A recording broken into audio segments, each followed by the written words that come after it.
of the relationship. All of us know like what is a ratio, like x is to y, we write in 2 is to 1. So these are basically the ratios. Okay, these are indicated as a mathematical expressions. So anything you can say an expression of quantity relationship between two numbers which show the relationship between two numbers. Okay, it is known as a ratio. Like if I say height of a two-person, 2 is to 1, 1 is to 2, or anything weight according to that. So that is the ratio. Similarly, as I told you that it is not possible to understand the financial statement as it is very not, you can say, not even for a layman person, even for an account person to understand and to get the exact meaning of those ratios, like what they are depicting. To understand that, we use this ratios analysis. Okay, but there is no one ratio that on the basis of that you can say, okay, this business is making profit or loss, or either I should invest it. So for on the basis of various purpose, like what purpose you are going to solve with that, you have various ratios. So the coming on to the first, that is there is like we have understood, I think most of you have heard of what is a current asset to current ratio, then is the net operating profit ratios. So these are the various divisions. Some are calculated on the basis of the balance sheet and some are calculated on the basis of the income statement, that is your profit and loss account.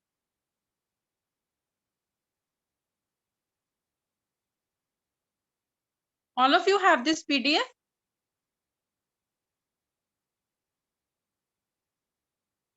Yes, ma'am. Okay, fine.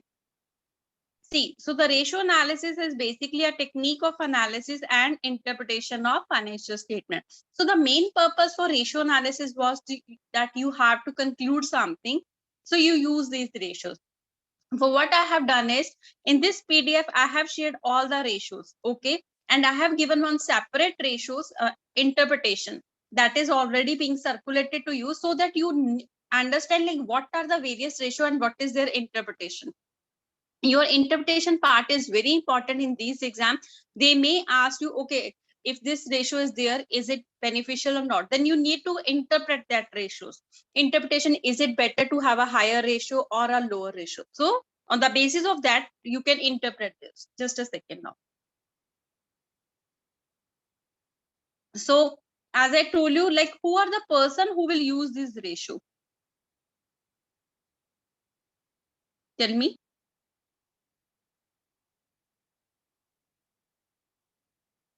Okay, what are the various uses of a ratios?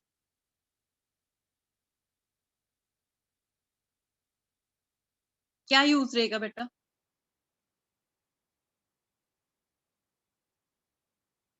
I told you that these are being used to analysis करते हैं ma'am ratio से, हाँ analysis difference कर दिया बेटा, निकालते उसके हैं, बाद क्या होगा? उससे एग्जैक्ट अपने को पता चलेगा कि last year for example last year का फाइनेंशियल ये निकाला और 20 साल का फाइनेंशियल डिफरेंस निकाला, तो उसमें से जो अमाउंट निकलेगा दैट्स द रेशियो, डिफरेंस निकलेगा वो। हाँ, समझ में आ गया आपको कि रेशो ये हो गया, बट अभी आप उसका यूज क्या करोगे? क्यों हम फाइनेंशियल तो सिर्फ स्टेटमेंट के इन एनालिसिस? फ्यूचर क्या changes is important, what changes we can do for the further improvement, or okay what we need to add on in the okay business or in company. Yes, then you can say this will help you in taking the decision. ठीक है Yes ना? ma'am, decision making, yes. हाँ, then it will help in financial forecasting, so that you can forecast the thing. अभी आपको पता चला मेरी ratios proper नहीं है या मेरे debtors ज्यादा है, creditors ज्यादा है. On the basis of that, you can basically forecast. Okay, what will be my future? Then it helps in communicating. What does the communications here means? See, if you give a balance sheet or a profit and loss account of any business to another person, he will not be able to conclude like whether it is beneficial or its strength is there or it is weakened business whatsoever. So on the basis of these ratios, you can get the analysis like either your business is getting strong or it is weakening. Okay, so you need to communicate that thing. because if it is weaker, then the management need to take the decisions.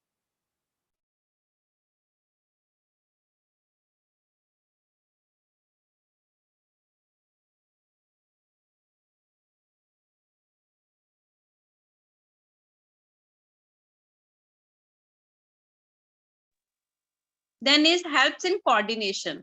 So ratios even help in the coordination. What does it mean? Like if you have to coordinate with the other departments, or you need to tell out like how the things are working, then in the coordination it helps in. Then it helps in control in the sense, if the things are not as per your you can say expectation, then you can control these things, because you are able to find out like where the law, I mean where the fault lies. So that is why you are able to control those things. Now who are using these ratios, ये किसके लिए beneficial रहेगा? सबसे पहले it will be of very much important to the shareholders, yeah, investor, because they want to know what is the position of the company in which we have invested our money. So to know about that, it will be very beneficial. They use these ratios to understand like what is the present situation of any business. Then is utility to creditors. Why? Any one of you can tell me why utility to creditors?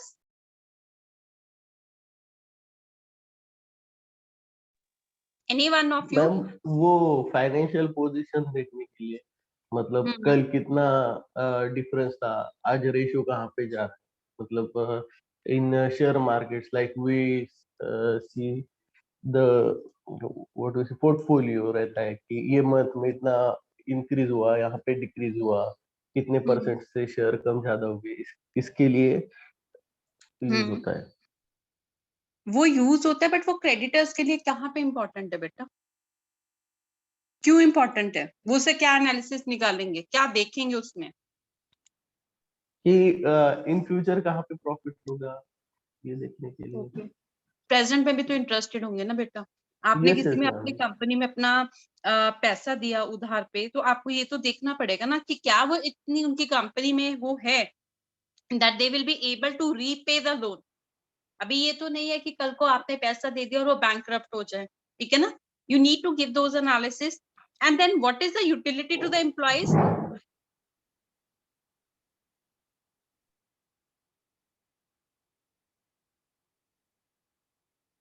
Tell me. See, these things are very simple. Any one of you can answer. Yes, ma'am. Salary में increase होगा उसकी वजह से, अगर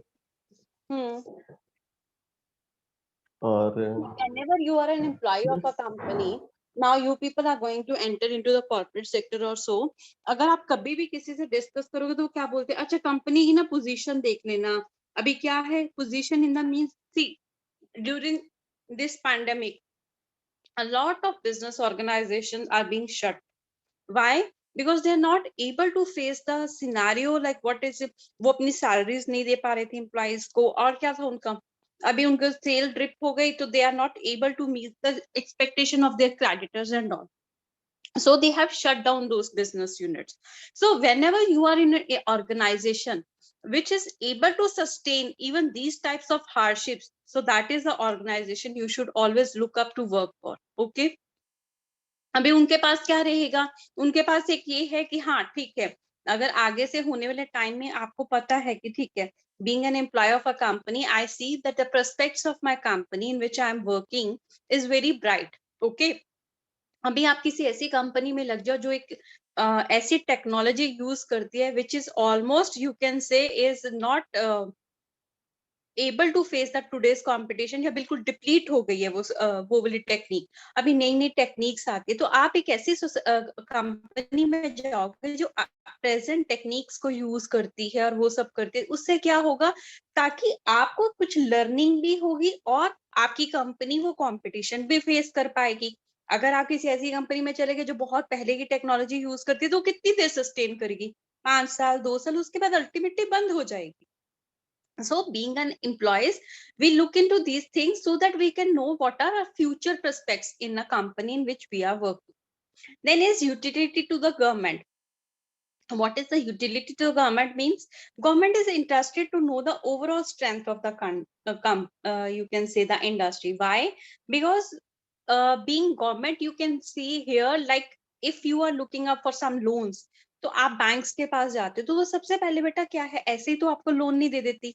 वो पहले कैसे होता था ना, if you look into the past scenario, what we the banks used to do is, they go if you go and ask for some type of a loan, they will ask for, okay, what is your is known as that security, okay, they need one person as a security securer, and they need something in security, you can say as a collateral.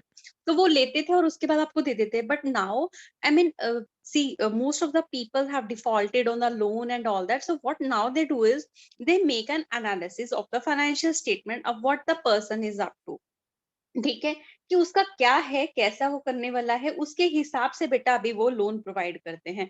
अगर उसका future के prospect ratios analysis या बाकी analysis से वो देखते हैं कि ठीक है, तभी वो आपको लोन प्रोवाइड करते हैं। So this is very important. So there are certain limitation. I just brief you. I mean, first, that is, it is limited use of a single ratio. What does a single ratio means? There is, I told you, different ratios have different objective which can be achieve. अगर आप as a investor देख रहे हो तो बेटा आप अलग ratios देखोगे, अगर आप being you can say as a owner देख रहे हो तो आप अलग रेशियोज देखोगे। तो ऐसा नहीं है कि आप एक रेशियो देख के बोल सकते हो कि अच्छा कंपनी की पोजीशन कैसी है, no, you can't do that. And then is lack of adequate standards. See, these ratios are being set, and if interpretation part we say okay, higher it is better, but what does higher means? अभी कैसे वो हर company के बेटा scale of organisation पे, मतलब अगर medium scale है तो उसका हायर साइड अलग होगा, अगर लार्ज स्केल है उसके लिए हायर इंटरप्रिटेशन अलग होगा। So there is not such standard, I mean there is no standard कि हाँ इतना होना चाहिए या उतना होना चाहिए, that is the thing. Then is the inherent limitations of accounting. जो accounting की limitations है, because ये सारी की सारी ratios अपने analysis किससे निकालती है, financial account से, तो इसकी भी बहुत सारे limitation है। Then there is something written as window dressing. That means you can basically manipulate the thing. Okay, so that is the meaning of the window dressing.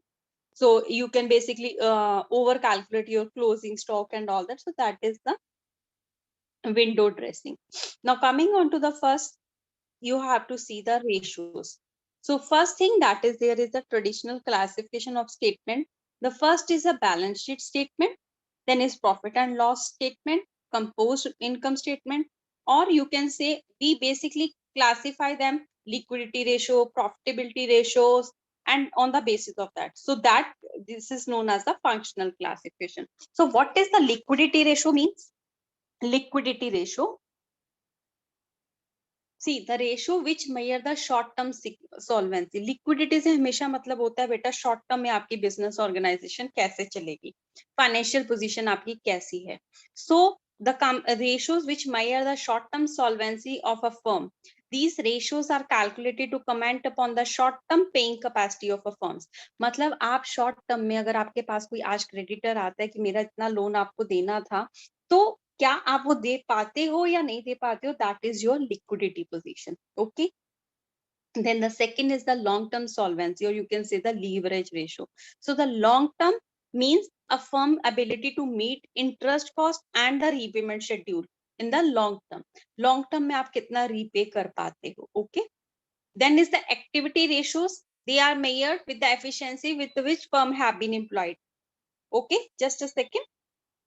So these are the activity ratios that are calculated to measure the efficiency with which the resources of the firm have been employed. That means कि आपने अपने funds किस तरह use किए हैं। Either you are able to make those ratios, I mean you are able to make the use of the resources which are being employed in your company, or you are not able to make the use of those resources. So that is known as the activity ratios. Then next, that is the profitability ratios. So the profitability ratios means the overall performance, like gross profit ratio, net operating profit. We calculate various types of profit in any organization. So the use of those ratios is known as the profitability ratio. So we will calculate each and every ratio. Give me a second.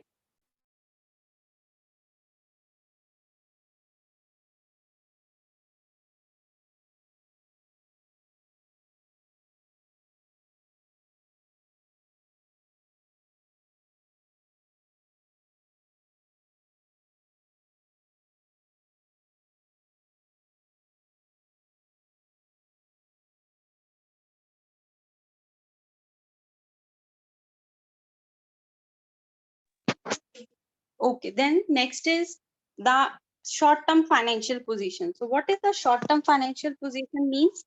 Like, as I told you, that is for the liquidity. Okay, for liquidity, we calculate 3 ratios. The first one is the liquidity ratio. So what does the liquidity ratios mean? Liquidity ratio में बेटा क्या आपकी आएंगी? Current ratio. Current का मतलब क्या होता है बेटा? अगर मैं आपको करंट एसेट या करंट लायबिलिटी बताती हूँ, हमें वर्किंग कैपिटल में हम लोगों ने डिस्कस किया था ना. We have done this, like what is a current asset and what is a current ratio. I mean, what is a current liability? इतना तो पता है ना अभी सबको? Yes ma'am. Yes ma'am. तो करंट रेशो में बेटा हम क्या करते हैं? Current ratio very simple, current assets divided by current liability is your current ratio.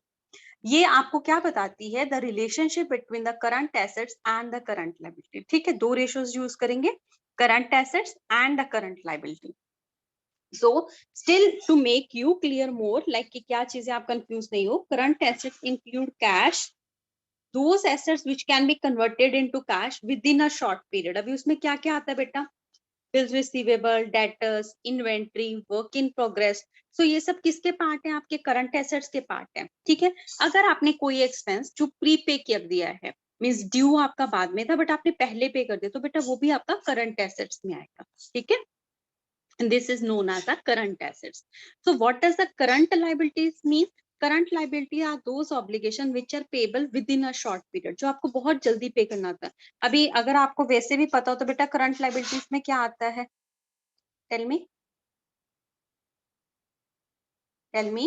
Current liabilities. Creditors, short term advance, income tax payable, dividend payable. बेटा ये सब उसी में तो आते हैं. Okay, so now as a see interpretation I have given in this. What is the interpretation? See, as a rule of a thumb, they may ask you what is a rule of a thumb in current ratio, that is 2:1. अगर किसी company का ratio 2:1 आता है तो हम बोलते हैं this company is meeting the standards. ठीक है, that is a rule of a thumb, but it keeps on changing. मतलब ऐसा है कि इसको हम अज्यूम करते हैं, बट हर कंपनी का ऐसा आएगा, ऐसा कुछ फिक्स्ड है नहीं.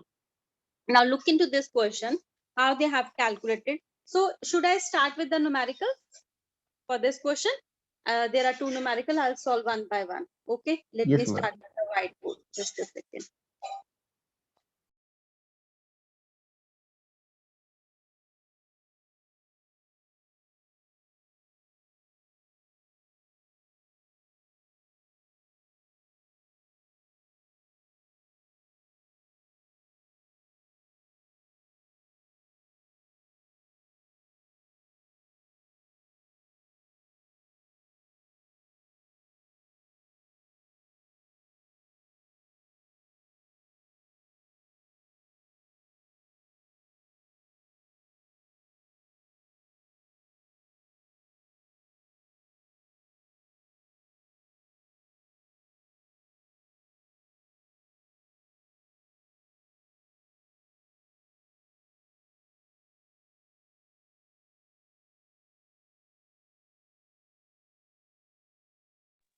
Okay, so the first part that is given is like current assets is 2,50,000.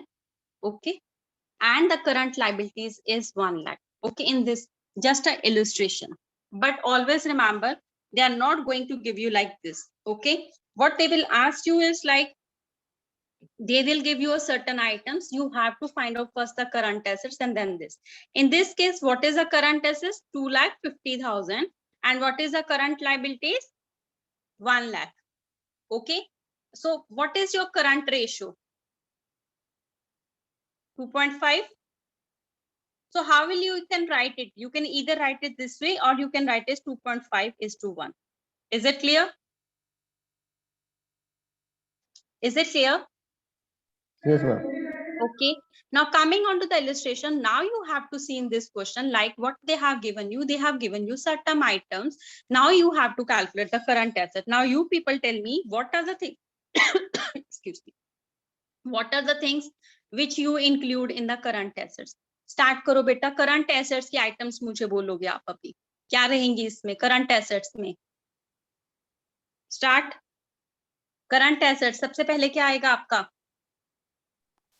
Land, building, machinery. Land and building बेटा करंट एसेट में कब आता है? वो तो फिक्स्ड एसेट होता है। Debtors, bills, receivable. Start from the starting. Stock नहीं आएगा आपका। आपने जब करंट एसेट कैलकुलेट किया था, आपने उसमें स्टॉक ऐड किया था या नहीं? So the first thing that will be there is stock. Now next is sundry debtors. Inventories. Then the next that will be there is the cash balance. Move in a series. Don't move in a haphazard manner. Just look into the question and then answers. Then bill receivable. Then prepaid expenses. Then anything else? क्या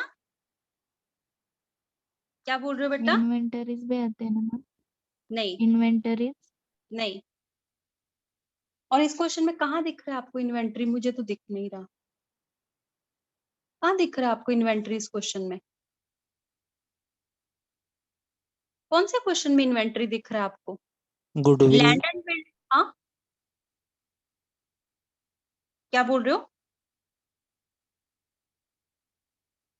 कहाँ पे दिख रहा है? मैं वो पूछ रही हूँ। इन्वेंट्री इसमें सिंपल स्टॉक है, क्रेडिटर्स है, डेटर्स है, बिल्स पेबल है, प्रीपेड एक्सपेंसेस, बैंक ओवरड्राफ्ट। कौन सा क्वेश्चन देख रहे हो?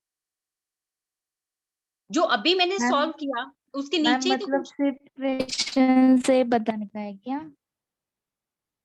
तो बेटा और कहाँ से बताओगे? मेरे को लगा अलग भी बताने का है कुछ। सॉरी। क्वेश्चन सॉल्व कर रही हूँ बेटा मैं।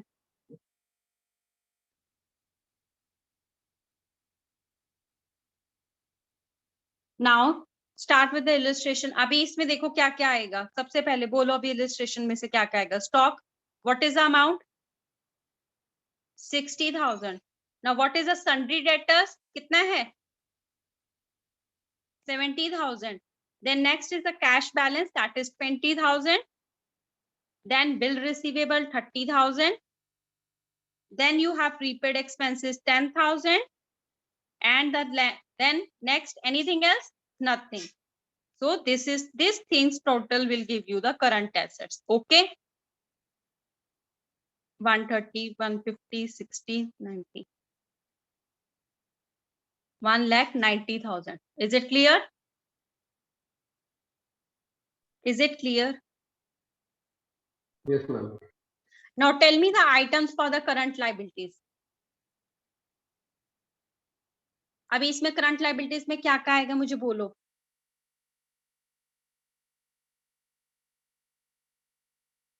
These questions are for you people. I already know like how to calculate. If you are interested, just tell me like how we have to do. Tell me. Credit current liabilities में क्या क्या आने वाला है? प्रतीक्षा, tell me. Capital. Capital कहाँ पे है? Capital cash balance आएगा मैम। करंट लाइबिलिटीज में बेटा कैश बैलेंस कब आता है? पहले मुझे वो बताना। सन्ड्री क्रेडिटर्स आएगा कैश बैलेंस कर दीजिए। फिर टैक्स पेएबल आएगा मैम। क्या आएगा? Tax payable. बिल्स पेएबल नहीं आएगा। Bills payable, creditors. Then next tax payable, then outstanding expenses. Yes, then bank next overdraft. So these are the things which will be there.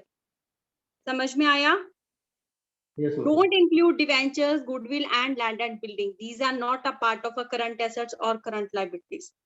एक पूरा chapter working capital का हमारा हो गया. At least you should know like what are the current assets and what are the current liabilities. Because वहां पे question में आपको इतना सिंपल करके तो वो देंगे नहीं, वो आइटम्स देंगे, then you have to calculate it. So this is your current liabilities. Now how you will calculate the current ratio is 1,90,000 divided by 85,000. This is your current ratio, that is 2.24:1. Is it clear?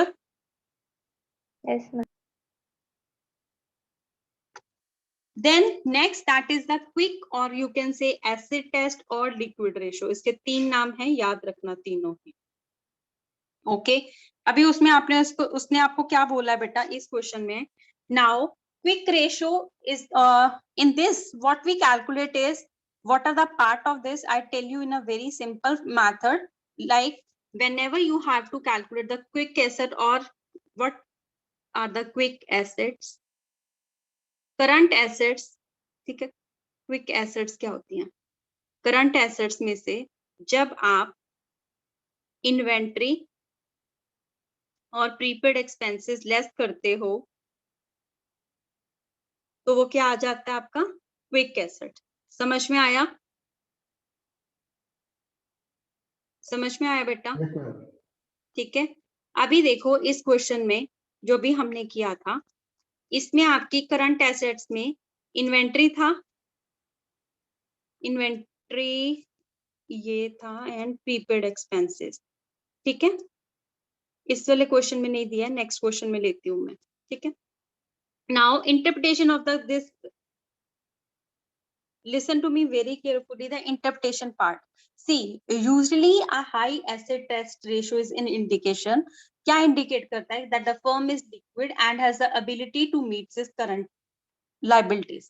कभी भी हम current ratio calculate करते हैं या acid test ratio करते हैं, उससे हमें क्या पता चलता है कि कंपनी हमारी लिक्विड है और हम अपनी जो लॉन्ग शॉर्ट टर्म लाइबिलिटीज जितनी भी हमारे पास आ रही है वो हम फुलफिल करने के लिए हमारे पास है.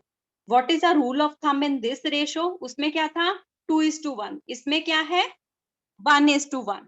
Okay, and the third that is the last ratio that is known as the cash ratio और you can say the absolute liquid ratio. उसमें सिर्फ और सिर्फ हम क्या लेते हैं? Cash in hand, cash at bank and marketable security. मतलब जो आपकी शॉर्ट टर्म सिक्योरिटी है, सिर्फ और सिर्फ हम वो लेते हैं कैश रेशियो में. ठीक है, now look into the problem. Problem है ना अभी सबके पास? The following is the balance sheet of new India limited. You have that question with you ना?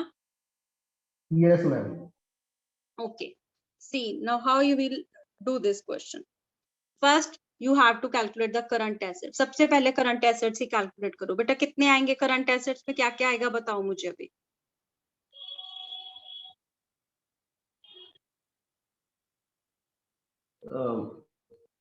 Sundry debtors आएगा 90,000.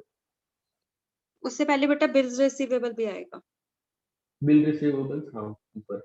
Bill 70,000. receivables. Then you Bank have ba- standard bank debtor. balance. Yes, bank balance. Yes. Then Short term investment. yes, that is 25,000. And then you have prepaid expenses 5,000. Then stock, that means your inventory, that is 30,000. Clear? So these are the part of your current assets. Now current liabilities बेटा, current liabilities में क्या आने वाला है हमारा? Bill payables आएगा. हाँ, bills payable आएगा and then sundry creditors आएगा. Then sundry creditors, then bank overdraft. yes, bank overdraft, and then outstanding expenses भी आएगा बेटा. Yes. हाँ, ठीक है, ये सब चीजें होगी हमारी current liability. Clear? Now we will calculate the current ratio. अभी उन सबको ऐड करके हमारा आ गया करंट एसेट को 2,65,000 और करंट लायबिलिटीज को ऐड करके आ गया 1,65,000. ठीक है, ये आप कैलकुलेट कर दोगे करंट रेशियोस. ठीक है, अभी आप देखो एसिड टेस्ट रेशियो आपकी क्या आती है. एसिड टेस्ट रेशियो, तो मैंने आपको क्या बोला था? करंट एसेट्स में से हम क्या माइनस कर देते हैं बेटा? Inventory and prepaid expenses. बताया था मैंने आपको. ठीक है, अभी 2,65,000 में से इन्वेंट्री कितना था बेटा हमारा? Tell me what is the amount of inventory बेटा? स्टॉक दिया है ना ऊपर, 30,000. प्रीपेड एक्सपेंसेस कितने थे? 5,000. तो इसमें से हम 35,000 लेस कर देंगे. ठीक है, तो कितना आ जाएगा? आ गया 2,30,000. Yes, sir. Then current liabilities तो सेम ही रहने वाली है, ठीक है, 1,65,000. Is it clear now? Yes, ma'am. Okay. Now the last that is there is the acid test ratio. How you have to calculate that acid test ratio?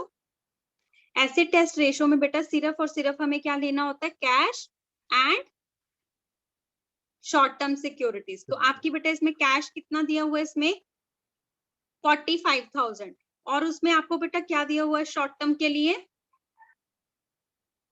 Short term investment दिया 25,000 का. Yes, 25,000. So that will be 70,000. Then divided by the current liabilities, it will give you the absolute liquid ratio. Is it clear to everyone? Yes, ma'am. Okay. So this way we will solve this question. Okay. Now the next question that is there is that the current ratio is 2.5:1 and the asset ratio is 1.5:1, and they have given you the current liability. See, this is the other type of a question that they may ask you. They will not give you the items. They will simply ask you to calculate the things on the other side. Okay.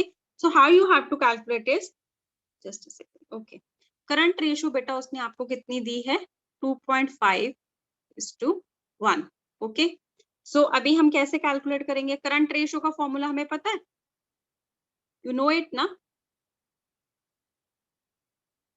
देखो current ratio में क्या रहता है, current assets divided by current liabilities. Okay. So what they have given you is, they have given you this one portion. Okay. Now how you can calculate the current assets, tell me. Current assets आपके पास है बेटा, question में दी हुई है आपको current liabilities. Current liabilities कितनी है आपकी, 50,000. 50,000. This is 2.5. ओके. सो अभी क्या आएगा current assets, 2.5 into 50,000, 1,25,000. 1,25,000. Now what they have given is acid test ratio. अभी acid test ratio में उसने आपको कितना दिया हुआ है बेटा, 1.5:1. ठीक है. acid test ratio कितना है आपका, 1.5:1. अभी इसमें भी हमें क्या पता है, ऊपर रहता है हमारी लिक्विड एसेट्स, नीचे क्या रहता है, करंट लायबिलिटीज. ठीक है.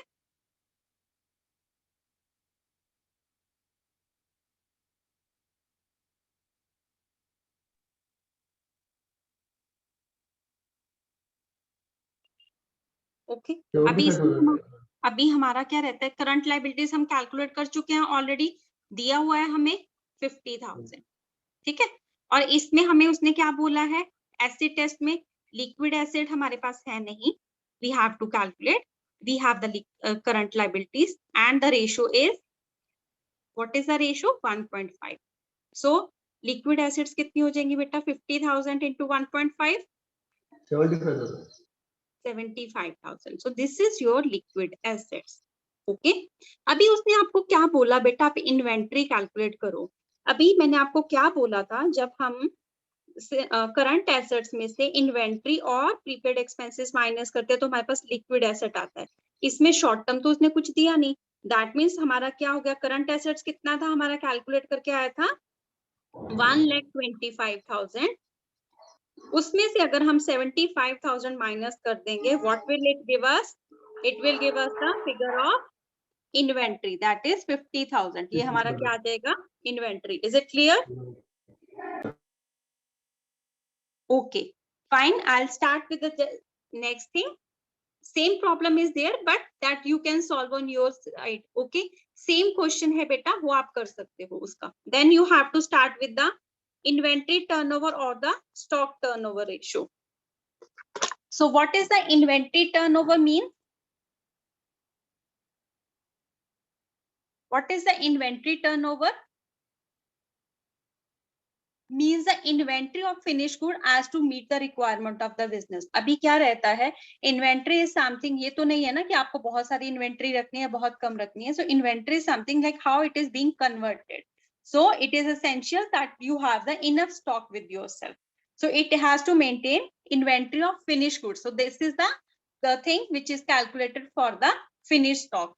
So how you have to calculate the inventory turnover ratio? Formula is simple. Inventory turnover का, inventory turnover means inventory turnover ratio is equal to cost of goods sold divided by average inventory at cost price. Okay, so what is the cost of goods sold in this question? 5 lakh. And what is the average inventory? Average inventory कैसे आएगा बेटा? 60,000 plus 40,000 divided by 2, that is 50,000. So what is it? 10. This is 10.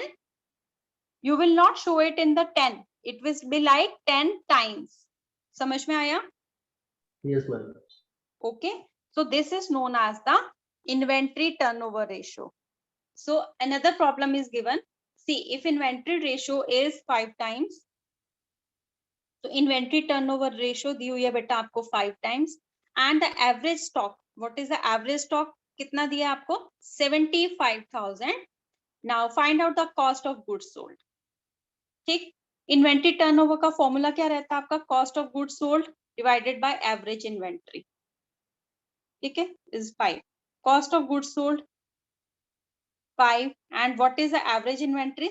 75,000. 5 into 75,000 will give you the cost of goods sold, that is 3,75,000. Clear? Yes, ma'am. See, interpretation part, what I have told you, inventory turnover ratio measures the velocity of conversion of stock into sales. कितने हिसाब से हमारा stock sales में convert हो रहा है, means कि जो हमने रॉ मटेरियल है वो कैसे कन्वर्ट हो रहा है, that is known as the inventory turnover ratio. So usually a high inventory indicate efficient management. Always remember, higher the inventory ratio it is better. इस वे से आपको इसको याद करना है. समझ में आ गया? Now we will move to the next, that is debtor receivable or receivable turnover ratio. So what is the debtor or receivable turnover ratio? That means a concern may sell goods on cash as well as on credit. All of you know, ठीक है, वो ratio जो हमने अपनी credit पे हमने चीजें बेची हैं, ठीक है, वो कब हमारे पास आती है, is known as the receivable turnover ratio. Means आपने कुछ कैश में बेच दिया, क्रेडिट पे बेचा, वो आपके पास कब आता है, उसको हम बोलते हैं debtor turnover ratio. So a debtor turnover is like it indicates the velocity of debt collection. It indicates the number of time average debtors are turned during a year. कितने वो कन्वर्ट होते हैं, ये भी नंबर ऑफ टाइम्स में ही आएगा बेटा. Formula देखो बहुत क्लियर दिखा है, net credit sales divided by average trade debtors. Okay, this is known as the debtor turnover ratio. Debtors आपको कैसे कैलकुलेट करने हैं? डेटर्स में आपको डेटर्स लेने हैं और बिल्स रिसीवेबल और अकाउंट रिसीवेबल. इसीलिए मैंने एक एक आइटम लिख के दिया, कौन सी उसमें लेनी है कौन सी नहीं लेनी है. Now interpretation part you can check out, like debtor velocity, ये भी क्या है, जितनी हायर होगी उतनी आपकी फर्म एफिशिएंट होगी. तो अभी समझ में आ गया, स्टॉक टर्नओवर भी हायर होना चाहिए, डेटर टर्नओवर भी हमारा हायर होना चाहिए. सेम वे जब हम डेटर टर्नओवर रेशियो कैलकुलेट करते हैं, उसी के साथ हम कैलकुलेट करते हैं एवरेज कलेक्शन पीरियड. मींस आपको अपना क्रेडिट जो आपने कंपनी ने क्रेडिट पे सेल किया है, उस अमाउंट को कैलकुलेट करने के लिए, उस अमाउंट को उसके पास आने के लिए कितने डेज लगते हैं. So it will be calculated in the number of days. Okay, now look into the illustration. I will solve this question.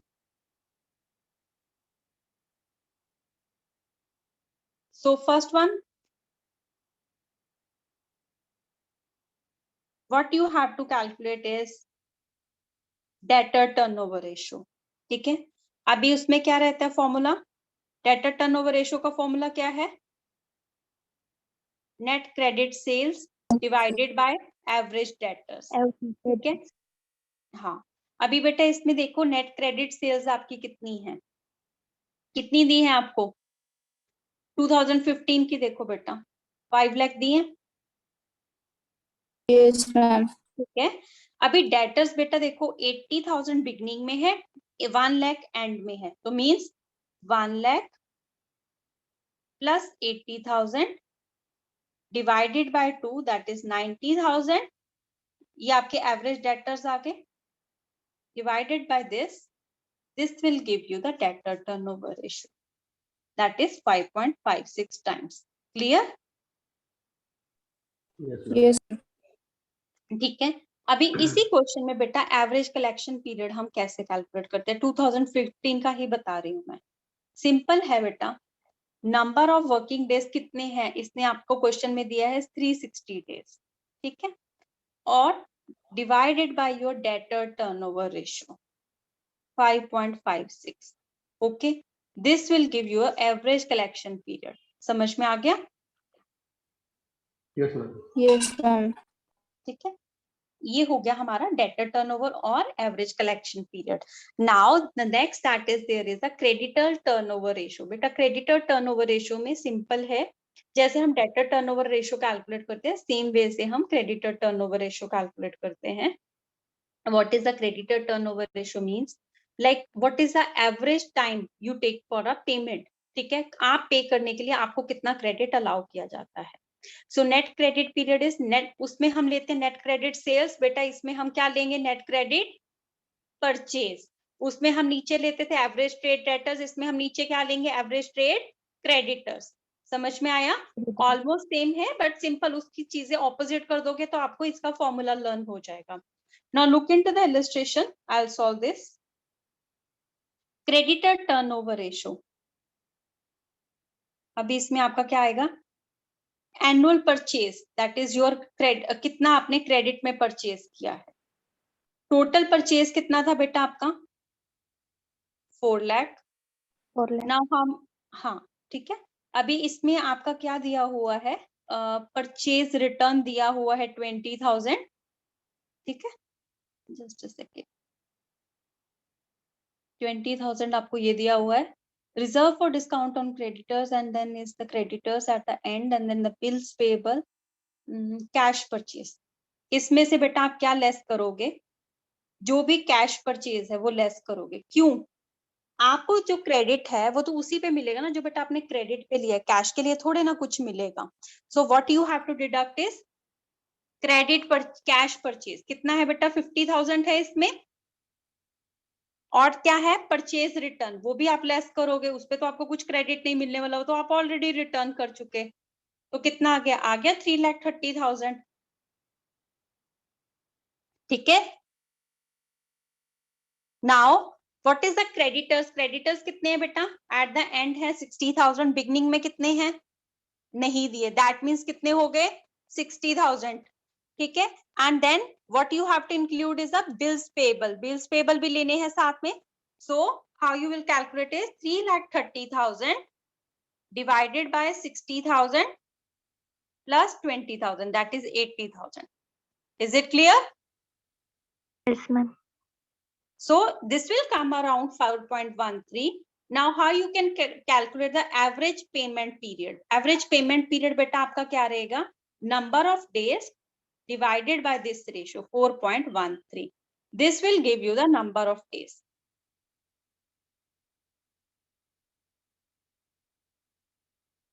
Clear? This is the credit Yes, ma'am. turnover ratio. Now the next that is there is a working capital turnover ratio. Working capital means simple, working capital is current assets minus the current liabilities. So you have to first of all calculate the working capital, then you have to calculate this. Now look into the illustration.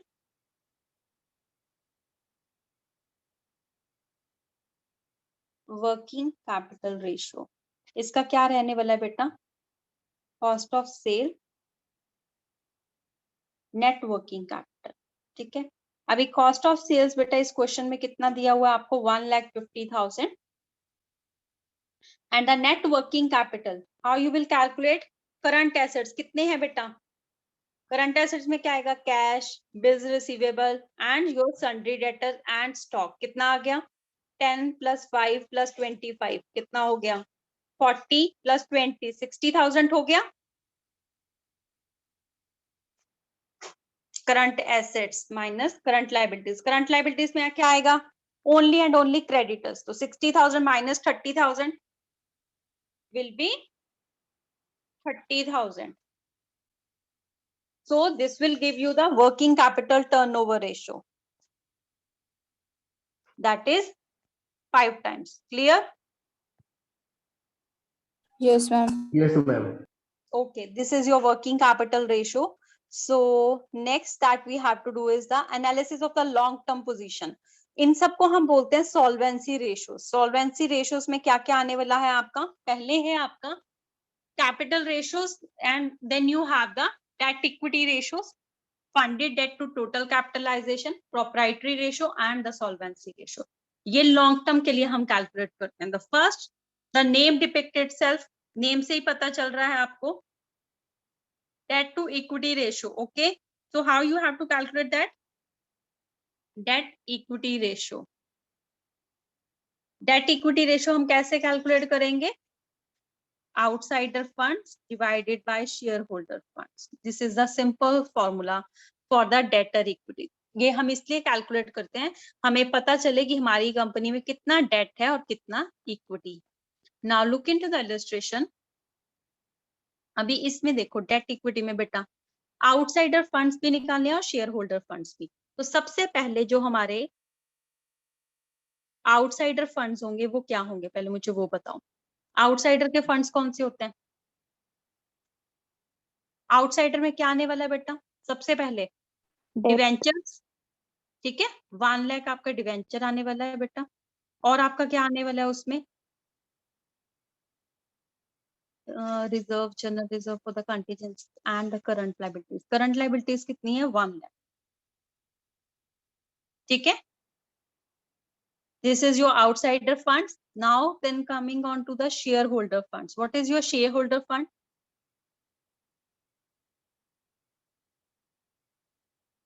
Then is the debentures, the current liabilities. ठीक है, just a second. Outsider में आपको सिर्फ यही दिखा रहा है, समझ में आया? डिवेंचर्स वो आपका आउटसाइडर फंड हो गया. बाकी इक्विटी है, इक्विटी आएगा आपका किसमें? शेयर होल्डर फंड में. कितना है? 2 लाख. देन प्रेफरेंस शेयर भी आपके ओनर की कैपिटल है, शेयर होल्डर फंड आएगा ना आपका. Then what else is given is a general reserve, that is a part of your, tell me, that is a part of your owner fund ना? Yes, ma'am. जो भी reserve होते हैं वो आपके खुद के होते हैं ना बेटा. Then is 50,000. So this 4 lakh is your owner's fund. Divided by this you will get the debt to equity ratio. Now debt equity ratio is always you can say indicate the claim of owner against the outsider. तो इसकी जो description है वो मैंने आपको दूसरी उसमें भी दे रखी है. Then is the proprietary or the equity ratio. Equity ratio, it establishes the relationship between shareholders to the total assets. Shareholder funds को हम total assets के साथ compare करते हैं. This is known as the owner's fund. Okay. Now see this question, what they have given है, अगर shareholder का funds 4 lakh है और total assets is 6 lakh है, तो simple है shareholder funds divided by the total assets, that will give you the equity ratio. So equity ratio basically debt equity में हम debt और equity दोनों consider करते हैं, इसमें हम सिर्फ और सिर्फ equity part consider करते हैं. Then is a fixed asset to the proprietor fund. Fixed asset to the net worth ratio, or you can say fixed asset fund. Okay, इसको हम कैसे करते हैं? Fixed assets divided by shareholder funds. Okay, तो fixed assets जितनी भी रहेंगी आपकी land and machinery, plant and building, वो सब उसमें लेके, और शेयर होल्डर फंड्स में आपके क्या क्या आएंगे? Equity capital, your preference capital and any sort of reserves which you have maintain. Clear? Is it clear? Now we have to calculate the profitability ratios. Profitability ratios में बेटा बहुत सारी आएंगी. एक आएगी हमारी जो नॉर्मल आपको क्वेश्चंस में रहती हैं. फर्स्ट आएगा gross profit, operating profit, net profit, expense ratio, ये सब रहेंगी. ठीक है, I will take one numerical and I solve this question. First gross profit ratio simple है बेटा, नाम से समझ में आ जाए। ग्रॉस प्रॉफिट, उसमें क्या रहेगा? Gross profit divided by net sales into 100। ठीक है, अभी इसमें देखो उसने आपको क्या दिया, इलस्ट्रेशन दिया ही नहीं है शायद। हाँ, इलस्ट्रेशन नहीं है इसमें। ठीक है, ये वाला रहने दो। एक क्वेश्चन होगा जिसमें ये सभी चीजें हैं शायद, बोला मैं क्वेश्चन देखती। Let me take an illustration जिसमें ये सारे के सारे हमें कैलकुलेट करने हैं। I will brief page you. Number 39 पे। ओके बेटा, हाँ ठीक है, थैंक यू बेटा। Okay, in this question what is the gross profit? देखो क्वेश्चन में दिया हो ना, ग्रॉस प्रॉफिट बीटी कितना है? 2,01,000। And what is the net sales? Net sales कितना दिया हुआ है बेटा आपको? 5,60,000. हाँ, 5,60,000 क्वेश्चन में नहीं दिया, उसने कैलकुलेट किया। हाँ, नहीं दिया। 5,60,000 into 100, so this is your gross profit ratio। ठीक है, इस वजह से हम कैलकुलेट। सेल्स ऊपर 60,000, 5,60,000। हाँ दिया है, बाद में देखा बेटा मुझे। ठीक है, फिर अभी हमें नेक्स्ट क्या कैलकुलेट करना है? That is your net profit ratio. Net profit, अभी नेट प्रॉफिट क्या है आपका? Just a second, net profit देखो इस क्वेश्चन में बेटा कितना दिया है।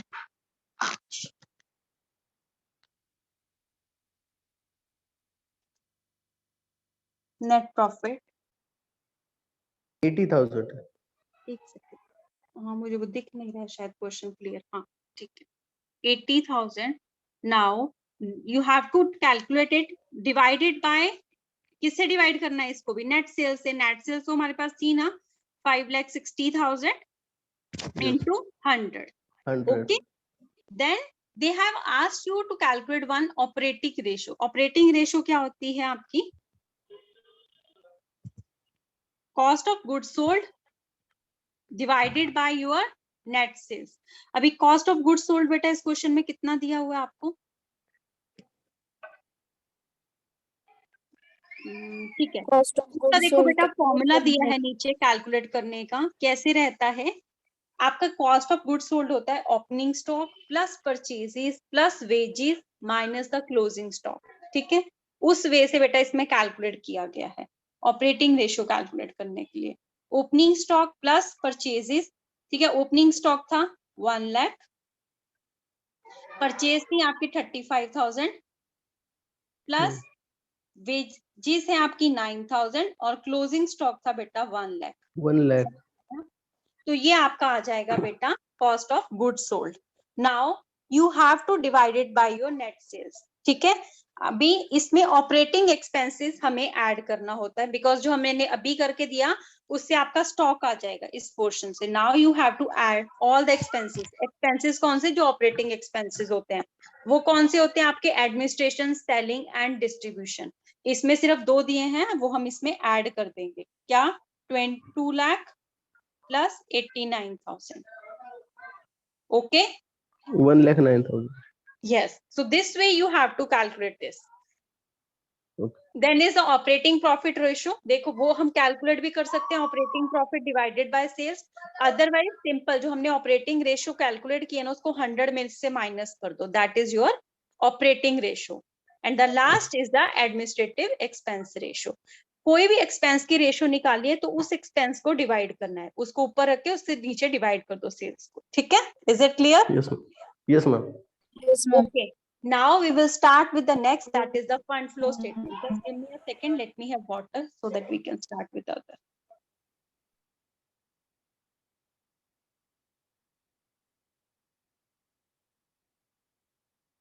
So we will start with the fund flow statement। Just a second।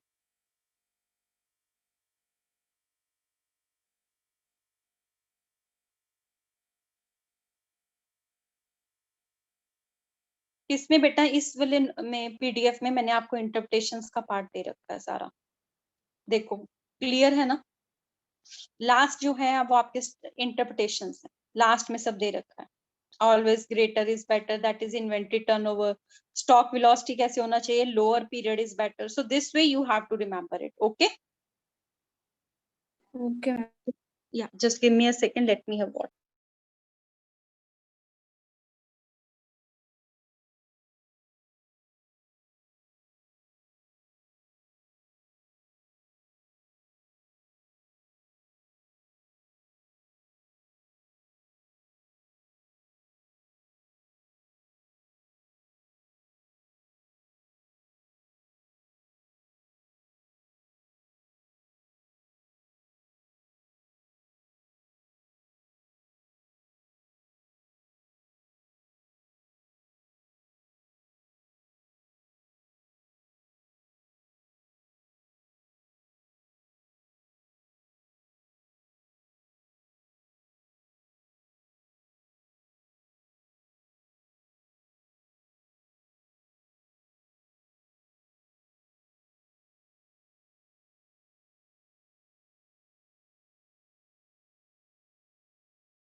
Okay, now let's start with the fund flow statement.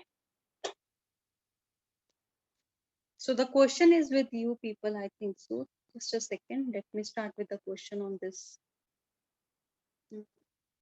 I hope this question, I don't think is with fund flow. See, fund flow or the cash flow. These things in these numerical, what you have to remember is कि ये बहुत लंबा इसका calculation रहता है. Although ये आपको भी इस क्वेश्चन इस एग्जाम्स में तो नहीं आने वाला है, but still I brief you like how we prepare this fund flow statement. उस दिन मैंने आपको इसका बेटा फॉर्मेट बता दिया था. ठीक है. Now today I will solve one numerical for the fund flow statement. Now just give me a second. So to start with the fund flow statement, before we start with anything, we have to prepare a statement of changes in the working capital. सबसे पहले मैंने आपको उस दिन बताया था, हमें सबसे पहले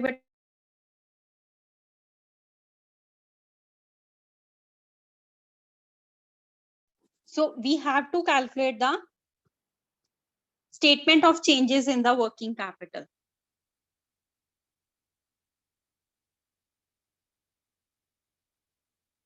So this is the statement, you can say, you can calculate that way. I'll show you first. Okay.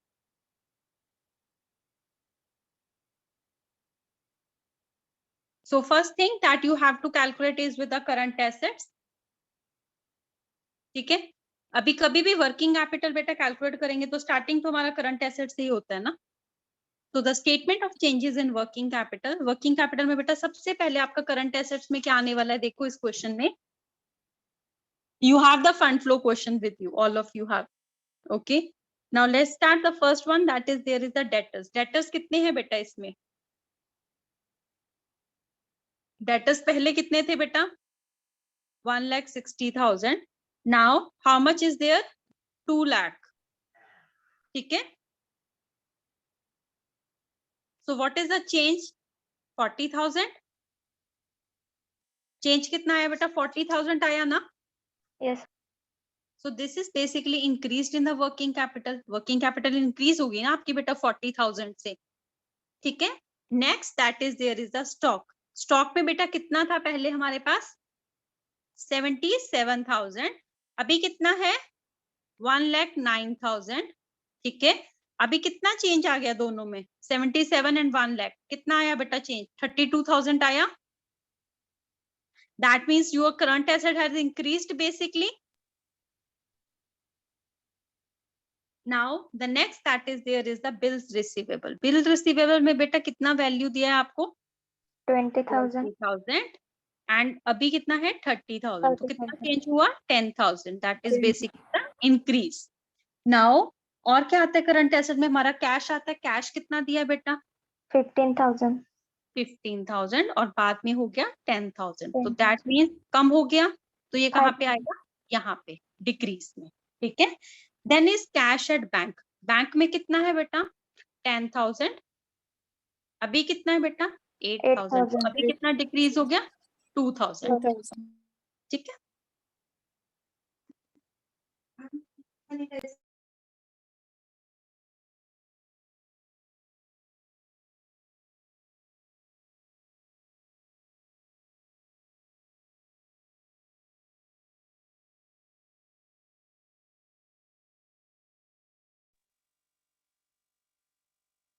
Then is the current liabilities. You have to deduct the current liabilities.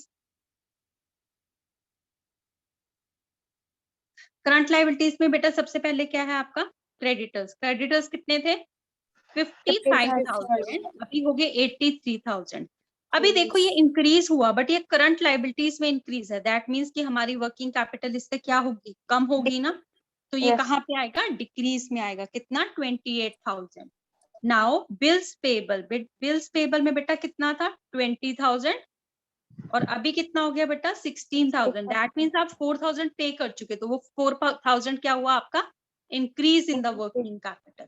अभी हम इसमें क्या करते हैं? जो हमारा इंक्रीज आया है उसका टोटल करते हैं. जो हमारा डिक्रीज आया उसका भी हम टोटल करते हैं. ठीक है. इंक्रीज कितना आया इसमें? 86,000. ठीक है. इंक्रीज बेटा इसमें उसने दिखाया आपको, इंक्रीज इन वर्किंग कैपिटल उसने आपको दिखाया 86,000 और डिक्रीज बेटा उसने आपको दिखाया 35,000. ठीक है. दैट मीन्स क्या हुआ? 51,000 माइनस करके आ गया. That is basically an increase. That means it is a positive figure. अगर हमारा ये पोर्शन ज्यादा होता था then it should have been the negative figure. तो ये 51,000 हमारा पॉजिटिव फिगर आ गया. ठीक है. एक चीज हमारा कवर हो गया इसमें फंड फ्लो में. Now what you have to do is, मैंने आपको बोला था जिस जिस का बेटा हमें नीचे नोट दिया रहता है वो हमें कैलकुलेट करना रहता है. अभी सबसे पहले देखो नोट किसका दिया? Depreciation has been charged on plant and land and building. तो सबसे पहले हम करेंगे कैलकुलेशन प्लांट का. प्लांट में अभी देखो क्या आएगा? Plant account. ठीक है. स्टार्टिंग कहां से होती है? मैंने क्या बोला था? एसेट्स की स्टार्टिंग कहां से होती है? 2 से. So what is 2 balance BD? कितना आएगा बेटा? स्टार्टिंग कितना है उसका बैलेंस? 80,000. 80,000. हाँ 80,000. ठीक है. और बाय बैलेंस कितना है बेटा? एंड कितना है उसका दिया हुआ आपको? 2 लाख. 2 lakh. ठीक है ना. एंड फिगर भी दी हुई है ना आपको. तो ये दो हमने पहले कर ली. अभी उसमें देखो कितना आपको डेप्रिसिएशन दिया. बाय डेप्रिसिएशन कितना है? क्या लिखोगे आप? By adjusted P and L. तो कितना है डेप्रिसिएशन बेटा? 10,000 दिया है. Yes.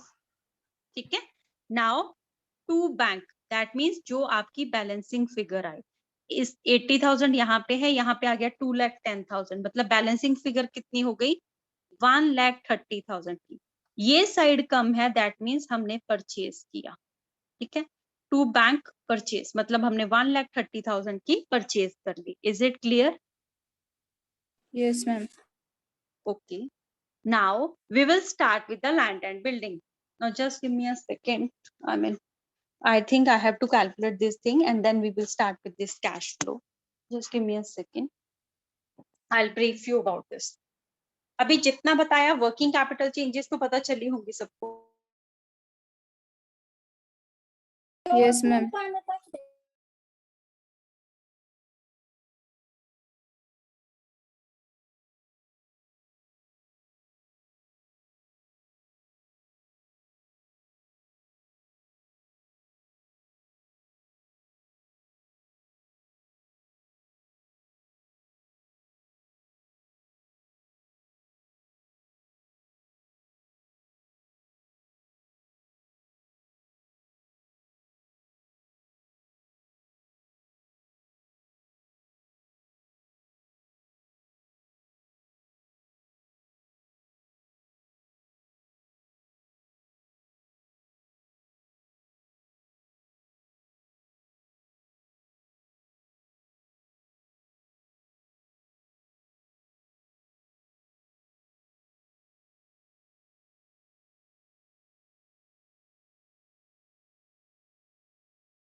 Now next you have to calculate the land and building. Same way we have calculated the plant and machinery.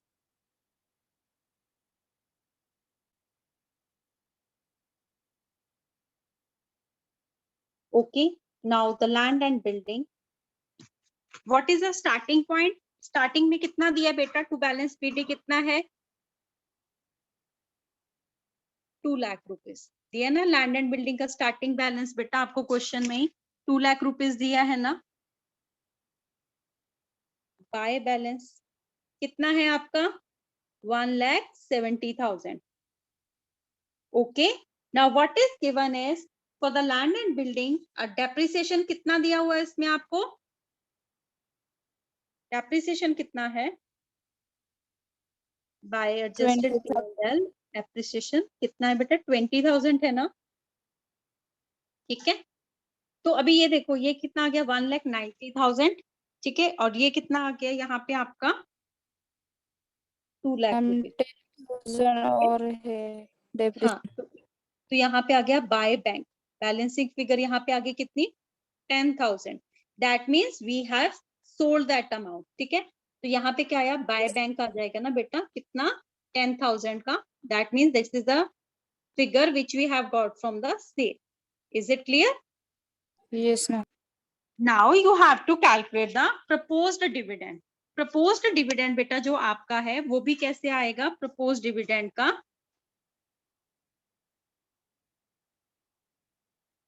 proposed dividend. So what is a proposed dividend? If you can start with that. Proposed dividend starting figure बेटा कितना दिया हुआ है आपको? 42,000 और बाद में कितना दिया है? 50,000. ठीक है, तो बाय बैलेंस से शुरू करोगे आप। ये प्रपोज डिविडेंड कहाँ से शुरू होगा बेटा? लाइबिलिटी है तो कहाँ से शुरू होगा? क्रेडिट से शुरू होगा, मैंने आपको बताया था ना।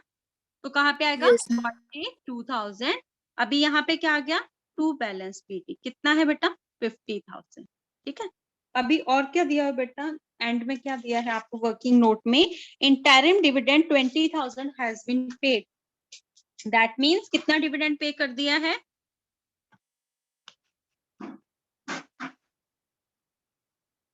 कितना डिविडेंड पे किया बेटा? 20,000. ठीक है, 20,000 you have to tell the figure of the dividend which is being paid. I think the figure is written wrongly. वैसे बेटा यहाँ पे आना चाहिए कितना? 20,000, बट शायद इसमें 42,000 लिखा है। मेरे ख्याल 20,000 दिया हुआ है ना इंटरिम डिविडेंड।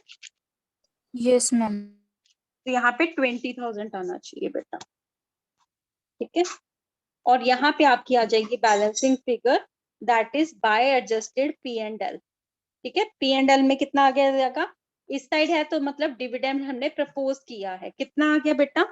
50,000. 50,000 नहीं आएगा, इधर 70 है, इधर 42 है, तो इसका बैलेंसिंग फिगर इधर आ जाएगा I think 28,000. Okay, is it clear? Is it clear? Now you have to calculate the income tax. Same way we have to calculate the income tax. Income tax भी बेटा कहाँ से शुरू होगा? लाइबिलिटी है हमारी, तो कहाँ से शुरू होगी? बाय बैलेंस से. बाय बैलेंस कितना है? 40,000. टू बैलेंस कितना है बेटा आपका? 50,000 दिया हुआ है ना ये तो क्वेश्चन में. नाउ इनकम टैक्स पेड कितना पे किया है बेटा उसने? What is given in the adjustment? Income tax paid 35,000. 35. ठीक है, अभी इसका बेटा बैलेंसिंग फिगर कितना आ गया? बाय एडजस्टेड P&L कितना आ गया? ये आ गया 85, ये हो गया 45,000. Is it? Yes ma'am. Now see what we will do is, अभी हमारे पास सारी फिगर्स आ गई, वर्किंग कैपिटल की आ गई, land and machinery, plant and machine, जिसकी भी हमने वो की थी एडजस्टमेंट, वो सब फिगर्स हमारे पास आ गई. अभी हमें क्या कैलकुलेट करना है? Adjusted P&L. Okay, first I will solve for the debit side. पहले अभी डेबिट का कर देती हूँ, नहीं तो बहुत कंजस्टेड होता है, समझ नहीं आता। अभी टू साइड में क्या क्या आएगा बेटा, देखो डेप्रिसिएशन का क्या था उसमें दिया हुआ हमें, प्लांट एंड मशीनरी का कितना था बेटा, प्लांट एंड मशीनरी का कितना था बेटा, डेप्रिसिएशन 10,000 था, तो वो क्या गया 2, प्लांट एंड मशीनरी कितना 10,000, लैंड एंड बिल्डिंग का कितना है बेटा 20,000, ठीक है, ये डेबिट साइड पे लिख लो। और क्या किया था हमने, 2 प्रपोज्ड डिविडेंड, कितना प्रपोज किया है डिविडेंड, बैलेंसिंग फिगर से लिया था ना हमने प्रपोज्ड डिविडेंड 50,000, बट ये कम आएगा क्योंकि वो फिगर गलत है, anyhow let's hope it for that. Then we have 45,000 from the provision for the tax, taxation की प्रोविजन की थी हमने कितनी 45, जो हमारी अभी बैलेंसिंग में आई है। उसके अलावा क्या दिया हुआ है, रिजर्व, रिजर्व का क्या दिया हुआ है बेटा आपको, 40,000 था, 70,000 रह गया, दैट मीन्स कितना आपका रिजर्व ट्रांसफर हो गया 30,000। 30,000।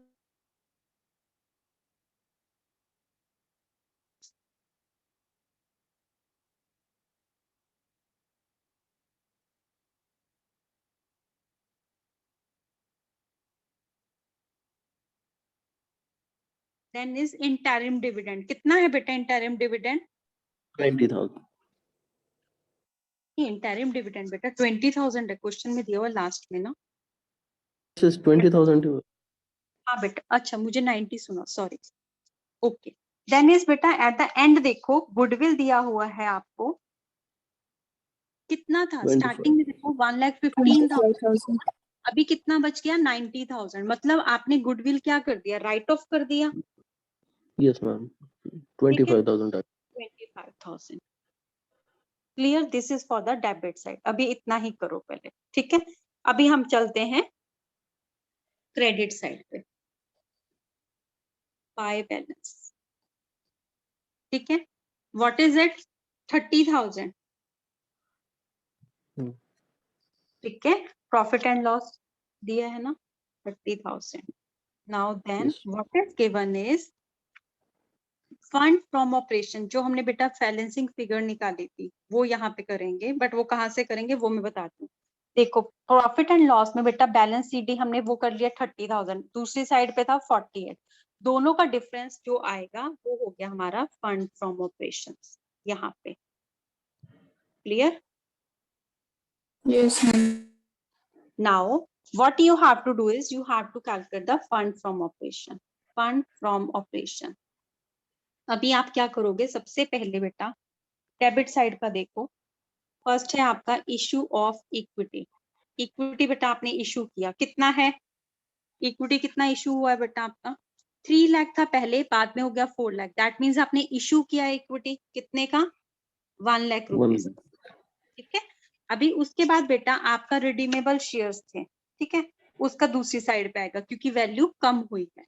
और हमने क्या किया था, sale of land and building, देखो वर्किंग नोट में अगर हम लैंड एंड बिल्डिंग का देखें, जो हमारी बैलेंसिंग फिगर आई थी वो हमने सेल की निकाली थी, दैट मीन्स सेल कहाँ पे आएगी आपकी डेबिट साइड में, कितनी थी बेटा 10,000, ठीक है। उसके बाद फंड फ्रॉम ऑपरेशंस, ठीक है, जो हमने अभी ऊपर से निकाले ना P and L से, वो यहाँ पे आ गए, क्लियर।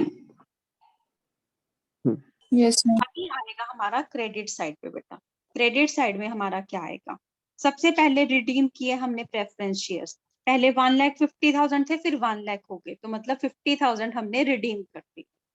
उसके बाद बेटा प्लांट एंड मशीनरी जहां पे हमने परचेज की है, तो उसकी एंट्री कहाँ पे आएगी, इस साइड पे आएगी 20,000 rupees, okay. Now interim dividend, interim dividend की भी तो एंट्री आएगी ना, जो हमने बैलेंसिंग फिगर निकाला था 50,000 का निकाला था ना हमने इंटरिम डिविडेंड का दूसरी साइड से, वो यहाँ पे आएगा इंटरिम डिविडेंड, जो भी आपकी बैलेंसिंग फिगर है। Then final dividend, final dividend बेटा आपने पे कितना किया है, दिया है ना आपको फाइनल डिविडेंड पेड 35,000. 35,000। 35,000, ठीक है। And eight the and it is given, जो इन दोनों का चेंज आएगा that is net increase in working capital. बेटा हमने कैलकुलेट किया था सबसे पहले, net increase in working capital, जो सबसे पहला वर्किंग नोट था ना 51,000 का, that is Yes, ma'am. Over here. तो ये आपका हो गया बेटा, this way you calculate the fund flow statement. Is it clear? Yes, ma'am. ठीक है। अभी इसमें आपको ये पूछ सकते हैं परफॉर्मा क्या रहता है। सबसे पहले मैंने आपको बताया कि हम क्या कैलकुलेट करते हैं, statement of changes in the working capital. Then we put out the all the working notes, जितने भी हमें नीचे एडजस्टमेंट दिए रहते हैं उनके हम वो बनाते हैं, जैसे land and machinery, plant and machinery, then the income tax, then the provisions. तो जितने भी रहते हैं उनके हम नोट्स बनाते हैं, ठीक है। Then we go for the adjusted P&L and last में बनता है हमारा fund flow statement. Is it clear to everyone? Yes, ma'am. Okay fine. Yes ma'am, but ये काफी बड़ा है। ये बहुत बड़ा रहता है क्योंकि इसमें कैलकुलेशंस बहुत रहती हैं। सेम भी हमारा कैश फ्लो स्टेटमेंट रहता है। See, that is why I have kept it in the last, because इसमें कुछ आने जैसा रहता नहीं है। But the thing is कि I don't want to take a chance so that at the end you say okay ये तो करवाया नहीं था, ऐसा नहीं होना चाहिए, इसीलिए आपको करवाया है। सबसे इम्पोर्टेंट आपका पार्ट रहता है रेशोज का, ठीक है। रेशोज के लिए अभी भी मेरे पास एक है PDF, वो मैं आप लोगों के साथ सर को दे दूंगी, वो सर आपके साथ शेयर कर देंगे। एक्चुअली आपको रेशोज के लिए बहुत सारी रेशोज रहती हैं and you have to calculate. अभी भी जो मैंने करवाई है उसमें भी बहुत सारी आगे रेशोज हैं। So all of you, I have just one request, don't depend upon anything, just look into the basically जो बहुत सारे बेटा आपको बुक्स PDF वगैरह ऑनलाइन मिलते हैं, and even if you write down the simple ratio analysis, पूरा का पूरा एक चार्ट आ जाएगा, उस चार्ट से आप खुद करके देखिए एटलीस्ट। देखो बाकी सब्जेक्ट्स के लिए मैं बोलती हूँ ठीक है, गूगल किया या फिर कोई PDF डाउनलोड कर लिया, ऑनलाइन तो चलता है, but for finance one thing is very clear, you need to follow a very good book, okay। Numerical aspect के लिए आपको कोई बुक तो चाहिए, ऐसा नहीं है कि आप सिर्फ ऑनलाइन करोगे तो हो जाएगा, ऑनलाइन से नहीं होगा, आपको कोई तो बुक रेफर करनी ही पड़ेगी, ठीक है। मैम तो वो आपने book जो शेयर किया वो हो जाएगा ना उससे सब क्लियर? उससे नहीं, फिर भी मैं एक PDF और दूंगी, उसमें बहुत सारे और रहेंगे रेशोज। एक्चुअली रेशोज कैसे है ना, हर बुक में अलग भी है, and they have simply written in your book ratio analysis, they don't tell you like how much ratios you have to calculate. तो मेरे पास 2 बुक्स और है, मैं उनका भी PDF बना के आपको शेयर कर दूंगी सर को, ताकि आप वो भी कर लें। I don't want to take any risk, because ratio calculation तो आपको आना ही आना है, एंड उसमें ऐसा कुछ है नहीं। और उसके बाद भी मुझे कुछ मिला तो मैं रेशियोज के क्वेश्चन आपके साथ शेयर करूंगी बहुत सारे, क्योंकि यस पूरा मैम, हाँ एक्चुअली बोलो। मैम मैं टेक्स्ट बुक में कल देख रहा था, हम्म। तो उतना डिटेल में नहीं है जितना आपने बताया। हाँ पर बेटा कैसे ना, अभी जो आपका MCQ रहेगा ना, MCQ में मैं आपको बताती हूँ, कोई भी रेशो वो एक दे देंगे और आपको क्या बोलेंगे, इसको इंटरप्रेट करो। अभी देखो MCQ में आपको कैलकुलेशंस तो नहीं आएंगे, दैट इज फॉर श्योर। जैसे फंड फ्लो या कैश फ्लो वो आपको नहीं आएगी, that I am 210% sure. But they may ask you okay, fund flow बनाने के लिए क्या परफॉर्मा रहता है, simple they may ask you अच्छा क्या रहता है। अभी कैश फ्लो का रहता है, उसमें 3 एक्टिविटीज, तो यू नीड टू अंडरस्टैंड, मतलब एक अंडरस्टैंडिंग होनी चाहिए अगर कोई MCQ आ गया, so that we are able to. But जो रेशियोज का रहेगा ना बेटा, रेशियोज तो आपको आने ही वाली है, इसीलिए मैं रेशियोज का मैंने कल खुद बैठ के, मैंने बहुत देर बैठ के आपका ये फॉर्मेट बनाया, खुद PDF बनाया है मैंने। और इसके अलावा भी मुझे कोई PDF रहेगा ना तो बेटा मैं वो आपके साथ शेयर करूंगी। Just one request, second unit में बेटा रेशियो एनालिसिस ही आपको आएगा, मैं आपको साफ बता रही हूँ, आपको रेशियो एनालिसिस का ही आएगा। तो जितना हो सकता है प्लीज बेटा प्रैक्टिस करो, ये रेशियोज बहुत कंफ्यूजिंग है। कई बार क्या होता है, अच्छा ये तो मुझे पता है, अच्छा फिर क्या रहता है, हमें ऊपर की फिगर याद है, भूल जाता है, अच्छा किससे डिवाइड करना था, नेट सेल्स था, नहीं डेटर्स था, क्रेडिटर्स था। तो they are very confusing, okay. तो एक चार्ट बना लो अपने लिए, एक सिंपल सा, इवन आई विल ट्राई, अगर मेरे पास मिला बेटा मैं भी वो आपके साथ शेयर करूंगी, क्योंकि मैं रेशियोज का भी बहुत मटेरियल और शेयर करूँ। रेशियोज का क्वेश्चन बहुत कंफ्यूजिंग रहते हैं, ठीक है बेटा। Ma'am okay ma'am. बोलो। टोटल रेशियोज के फॉर्मूलाज हो गया आपके पास, तो प्लीज PDF सेंड करो ना। बेटा जो मैंने इंटरप्रिटेशन दी उसमें टोटल रेशियोज ही हैं। Yes ma'am, but only for formulas.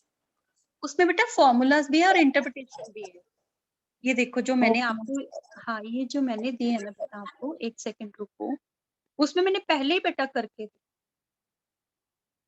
फिर भी मैं आपको बता देती हूँ, देखो यहाँ पे है, ये देखो बेटा, ये देखो फॉर्मूला दिख रहा है आपको इसमें, करंट Yes, रेशियोज का फॉर्मूला, फिर उसके बाद बेटा एसिड टेस्ट रेशियो का फॉर्मूला, साथ में इंटरप्रिटेशन मैंने बेटा पूरा बना के ही दिया था ऐसे, ठीक है ना। इसमें देखो कोई भी रेशियो बेटा ऐसा आपका रह नहीं जाएगा, बट मेरा कहने का मतलब है कि न्यूमेरिकल एस्पेक्ट ले लो, मतलब आपके पास न्यूमेरिकल्स होने चाहिए ना, तभी आप सॉल्व कर करके प्रैक्टिस करोगे, ये बोल रही हूँ बेटा मैं आपको। सारे के सारे फॉर्मूलाज मैंने ऑलरेडी शेयर किए बेटा, और ये जितने हैं ना इतने तो कोई करवाता भी नहीं, ये भी मैं आपको बताती हूँ। यस मैम, बुक में है ही नहीं इतना। हाँ नहीं है बेटा, नहीं है, मुझे पता है, मैंने खुद से मैं मतलब इसीलिए, क्योंकि कैसे ना मैं ये वो ऐसा। हाँ बेटा बोलो। ठाकुर पब्लिकेशन का बुक रेफर करता हूँ ना, तो देख रहा हाँ था हाँ, वहाँ पे, उतना नहीं है आपने जो बताया। ठाकुर में भी नहीं है, निराली में भी नहीं है, किसी में भी नहीं है, बट कैसे रहता है ना बेटा, रेशियोज में आपको फर्दर बहुत सारी कैलकुलेशंस रहती है, ठीक है ना।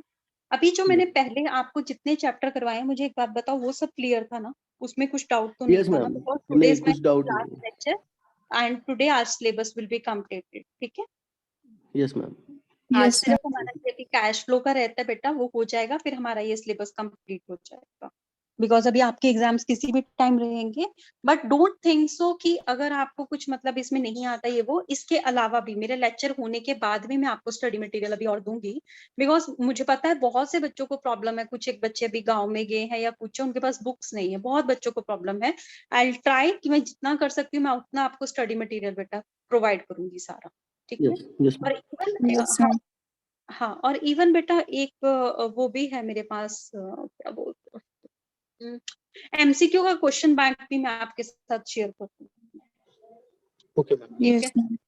हाँ तो अप्रोक्सीमेटली उसमें 100 के आसपास क्वेश्चन बैंक में, या 100 से ज्यादा ही है शायद एमसीक्यूज, वो आपको करने ही करने हैं, एमसीक्यूज में बहुत सारे देने वाले हैं at least। वो ओके मैं मैम। सबके साथ शेयर करती रहूंगी, सर आपको दे देंगे, बिकॉज एक्चुअली थोड़ा मुझे अपना आजकल है ये काम ज्यादा है, बट आई ट्राई कि वो भी मैं आपके साथ कर दूं शेयर, ठीक है। Yes ma'am. Okay, ma'am. Thank you, ठीक ma'am. है, okay thank you ma'am. Okay. अभी 2 यूनिट तो हम ऑलरेडी रिवाइज कर चुके थे, और एक बेटा जो हमने लास्ट यूनिट रिवाइज किया था ना, कैपिटल बजटिंग, उसमें मैं आज आपको सिंपल पहले ये बता देती हूँ बेटा, क्योंकि किस यूनिट में आपको क्या करना है। आज थोड़ा ध्यान से सुन लेना बेटा कि किस यूनिट में आपको क्या करना है, अगर उतना समझ में आया ना तो आपका हो जाता। First unit is your total theory. Total theory means कि इसमें से तो एमसीक्यू बहुत रहेंगे, ठीक है। Then comes to the this, अभी सेकंड यूनिट जो मैंने करवाया है, इसमें मैं आपको क्लियर बताती हूँ बेटा, जो आपको आने वाला है वो है रेशियो एनालिसिस पे क्वेश्चन, ठीक है। बाकी चीजें हमने की हैं क्योंकि वो आपको डाउट नहीं रहेगा, ठीक है ना। Just a second.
Okay, so the last thing, now I tell you, मैंने आपको बेटा क्या बोला, फर्स्ट यूनिट का हो गया, सेकंड यूनिट का मैंने आपको बताया कि रेशियोज ही रहने वाला है आपको, ठीक है। थर्ड यूनिट में आपको वर्किंग कैपिटल का मैं एक बात बता रही हूँ, वर्किंग कैपिटल के जो न्यूमेरिकल कराए वो टोटल कॉस्ट या फिर वो वाले अप्रोच कैश कॉस्ट, उसके अलावा एक है operating cycle, that is also very important. तो ऐसे न्यूमेरिकल्स ही आपको रहने वाले हैं, क्योंकि इनकी कैलकुलेशन बहुत ही वो रहती है, लिमिटेड रहती है। But one thing I am repeating again and again is that please take attention to these questions. Interpretation part is very important in all those numerical questions, ठीक है।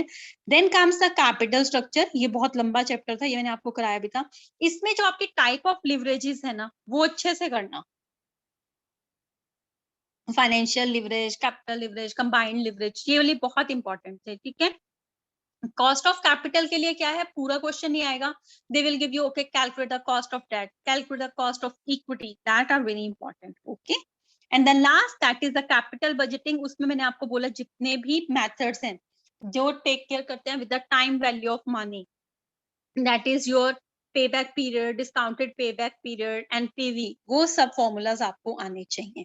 Is it clear to everyone now?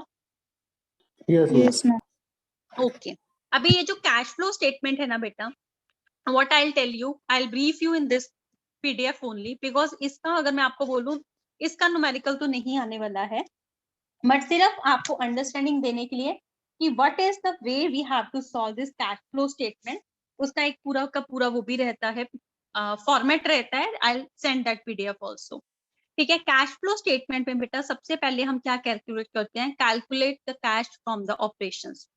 तो हम जो cash flow statement calculate करते हैं बेटा, cash flow statement में हम देखते हैं तीन चीजें, याद रखना। उसमें हम कैश कैलकुलेट करते हैं from three aspects. The first one is the cash from the operations, then come the cash from the investing activity, then come the cash from the financing activities. तो तीन तरह से हम उसका कैलकुलेशन करते हैं, okay. Is it clear? Yes, Yeah. ma'am. So you have to calculate it from that aspects only. Now just tell me, let me give me a second.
Then is the cash from the operations.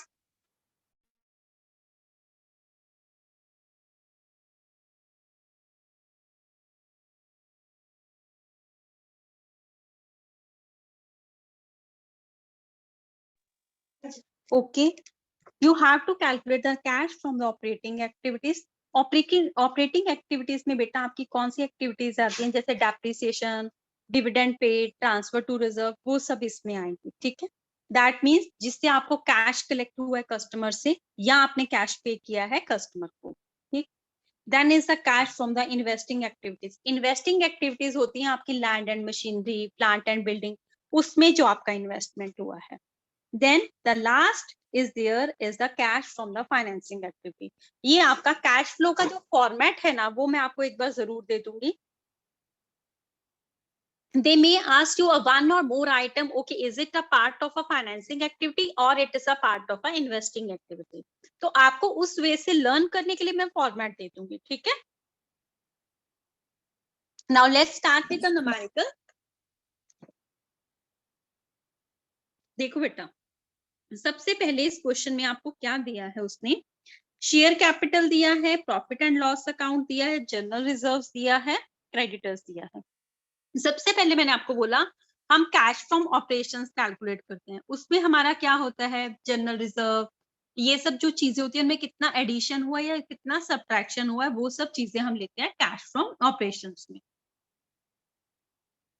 Now see, should I solve it on a whiteboard or is it fine if I explain it here? Just tell me. Fine here, ma'am. There is no problem. Okay बेटा, okay. तो देखो बेटा, इसमें हमने क्या किया, सबसे पहले नेट प्रॉफिट हमें कितना दिया है इस क्वेश्चन में, नेट प्रॉफिट हमें कितना है बेटा, देखो profit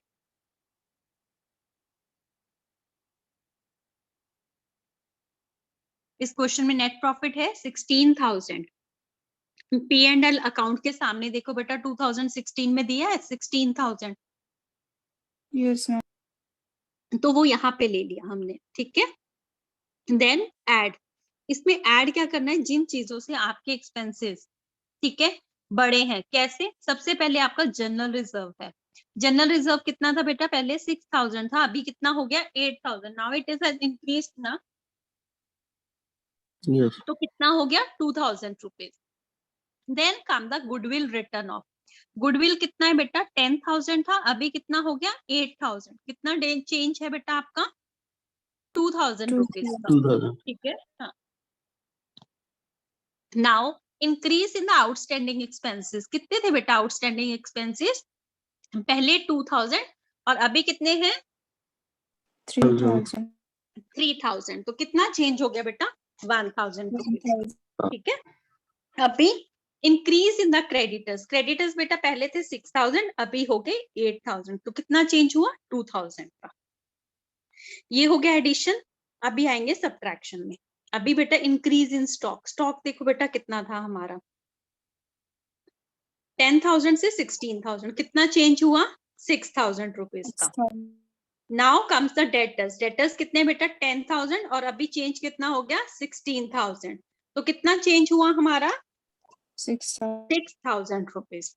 now increase in the bill receivable, bill receivable कितने थे बेटा हमारे इस क्वेश्चन में, पहले 2,000 और अभी कितने हैं 4,000। तो total changes 2,000। So the balancing figure will be, balancing figure देखो ओपनिंग बैलेंस था ना बेटा प्रॉफिट एंड लॉस का 10,000, 16,000 तो हमने ऊपर ले लिया, ठीक है ना। जो स्टार्टिंग फिगर थी वो कहाँ पे आएगी, 4 के सामने आई ना, opening balance of profit and loss account, वो कितने आ गया बेटा 10,000 रुपीज। अभी देखो जो हमने एडिशन किया बेटा उसका सम आ रहा था 23,000, जो हमने सब्ट्रैक्ट किया उसका सम कितना आ रहा है बेटा 24,000। डिफरेंस कितना हो गया 1,000। That means because less वाली फिगर ज्यादा है, that means we have lost our cash in the operations. Is it clear? Yes Yes, ma'am। ma'am. ठीक है। Now you have to make the cash flow statement. अभी cash flow statement में बेटा सबसे पहले हमारा क्या रहेगा, opening bank balance. Opening bank balance कितना दिया हुआ है बेटा हमारा 2,000 दिया हुआ है ना 2015 का, और क्लोजिंग बैलेंस आपका दिया हुआ है 3,000। अभी इशू ऑफ शेयर्स, शेयर्स कितने इशू कर दिए बेटा, देखो 20,000 पहले थे, अभी कितने हो गए 30,000। तो कितना चेंज हुआ उसमें 10,000। डिबेंचर्स देखो बेटा कितने थे, पहले 10,000 थे अभी 12,000 है, तो कितना इंक्रीज हुआ बेटा 2,000, ठीक है। अभी इसमें में बेटा दूसरी साइड पे क्या हो गया, फिक्स्ड एसेट्स 20,000 से 30,000, that means they have increased. तो क्या आ गया बेटा 10,000। Now you can see cash from operation, ये हमने क्रेडिट साइड पे इसलिए लिखा बिकॉज ये हमारा लॉस हो गया था ना बेटा, तो ये हमने लिखा क्रेडिट साइड पे। Is it clear? Yes ma'am. Okay, now same way we have to solve the second numerical.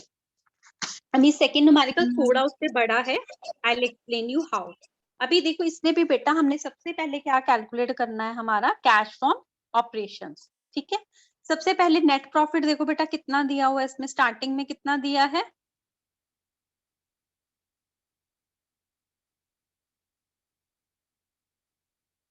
22,500। कहाँ पे दिया है बेटा क्वेश्चन में, हाँ एंड में दिया हुआ बेटा।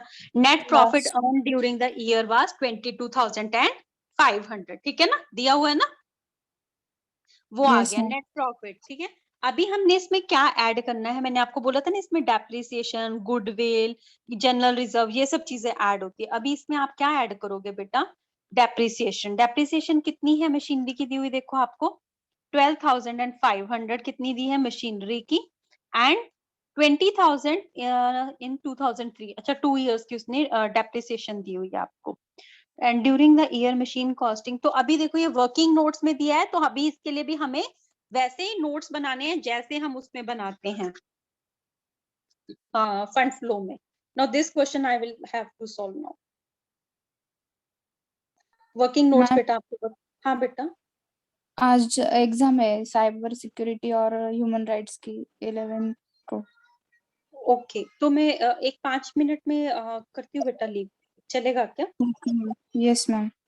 ओके ओके फाइन बेटा, एक 5 मिनट बेटा, मैं ये वाला बता देती हूँ, सिर्फ वर्किंग नोट बता देती हूँ, ठीक है? आज ओके आपको मैम। ऑफ था क्या बेटा? मैम 11 to 1 है, बहुत टाइम है, आप you can take your time. ठीक है बेटा, सबसे पहले अभी हमारा क्या था इसमें, मशीनरी का मैं बनाती हूँ। मशीनरी का नोट दिया हुआ है ना बेटा, मशीनरी का बेटा स्टार्टिंग कितना है आपका दिया हुआ, स्टार्टिंग में कितनी फिगर दी हुई है टू बैलेंस पीटी, कितना है बेटा 52,500, एंड क्लोजिंग फिगर कितना दिया हुआ है बेटा आपको मशीनरी का बेटा, ठीक है? 40,000 and 52,500, एक सेकेंड।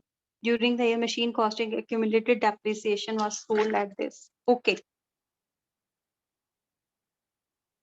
इसमें उसने क्या किया है बेटा, उसने मशीनरी की जो कॉस्ट है उसमें डेप्रिसिएशन और ये सब चीजें एडजस्ट करके कैलकुलेट किया है, ठीक है? कैसे, अभी देखो कितना दिया था मशीनरी 40,000, ठीक है? यहाँ पे क्या था बेटा 40,000, और उसमें उसने क्या ऐड किया है बेटा, देखो एट द एंड 5,000 उसने क्या ऐड किया है, during the year machine costing 5,000 accumulated depreciation of 1,500, ठीक है, एंड वाज सोल्ड एट 2,500। तो 5,000 उसकी वैल्यू इंक्रीज हुई थी और 2,500 पे हमने सेल कर दिया, तो ये उसकी वैल्यू इंक्रीज हो गई ना बेटा, तो यहाँ पे आ गया 47,500। Is it clear? Yes ma'am. ठीक है, अभी इसी तरह देखो बेटा, फिर उस पे क्या दिया है, loss on the sale of machinery. Loss तो ऑब्वियसली इसी साइड आएगा हमारा, कितना है 1,000 रुपीज। फिर आपका बैंक का फिगर कितना दिया हुआ है उसमें 2,500 बेटा क्या था आपका सोल्ड, सेलिंग प्राइस था ना 2,500 पे आपने सेल किया था, वो आपका इस साइड में आएगा बाय बैंक में। So this way you have to solve the machinery account, same way से बेटा जैसे हमने फंड फ्लो स्टेटमेंट में किया था। Is it clear now? मुझे सिर्फ ये पार्ट आपको समझाना था कि हमने ये कैसे कैलकुलेट किया है, ठीक है? Yes ma'am. ठीक है, इस वे से आप ये कैलकुलेट करोगे। Now the next thing that is there is decrease in the stock. Decrease in stock बेटा वही में कैश ऑफ ऑपरेशंस हमारा हो गया था, अभी मैं आपको बता रही हूँ कैपिटल अकाउंट। बेटा कैपिटल अकाउंट में अगर आप देखोगे, सबसे पहले कैपिटल अकाउंट का स्टार्टिंग पॉइंट हमारा क्या था, शेयर कैपिटल का 62,500। हाँ, स्टार्टिंग होता है क्रेडिट साइड से, बाय बैलेंस शीट 62,000 एंड वो हो गया 76,500। तो उसने आपको क्या बोला है 8,500 की उसने आपको क्या दिया है बेटा इसमें शेयर कैपिटल का, just a second, depreciation machine costing and then is the depreciation, ठीक है? अभी इसमें आप बेटा ये देखोगे बाय ड्राइंग्स दिया हुआ है आपको कितना 8,000 का, कहाँ पे दिया है देखो ड्राइंग अकाउंट में दिया हुआ है।